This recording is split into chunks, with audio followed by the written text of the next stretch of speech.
তো আমার সামনে যে টিভিটা দেখতে পাচ্ছেন এটা একটি 32 ইঞ্চি টিভি। তো এটার প্রবলেম হলো ছবি এসে আবার সাথে সাথে চলে যায়, 10 মিনিট এসে আবার চলে যায়, অনেক সময় আধা ঘন্টা এসে আবার চলে যায়।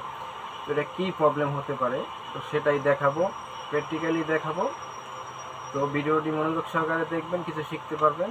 ছবি আধা ঘন্টা এসে চলে যায়, 1 ঘন্টা চলে আবার ছবি চলে যায়, একবার ব্ল্যাক হয়ে যায়, কোনো ছবি টিভিতে আসে না। তো এটা কেন হয় আমি এই মাদারবোর্ড থেকে আপনাদেরকে দেখাবো যে এটা কেন হয়।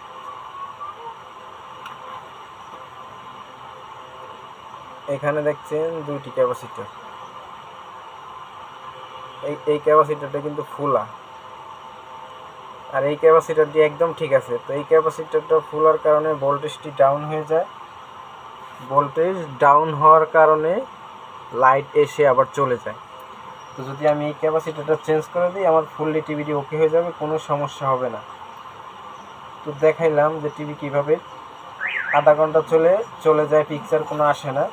তো এই সমস্যাটির কারণে পিকচার এসে আবার চলে যায়, ভোল্টেজ ঠিকমতো দিতে পারে না, লাইট চলে যায়, একবার স্ক্রিনটি ব্ল্যাক হয়ে যায়। মূলত এটাই মাদারবোর্ডের ক্যাপাসিটারের কারণে হয়ে থাকে, অনেক সময় ইনভার্টারের কারণে হয়ে থাকে। তো আপনারা টেস্ট করে দেখবেন কোনটা সমস্যা। তো এটার আমি সমস্যা হয়েছে এইটা। তো ভিডিওটি ভালো লাগলে অবশ্যই পেজটিকে ফলো করে দেবেন।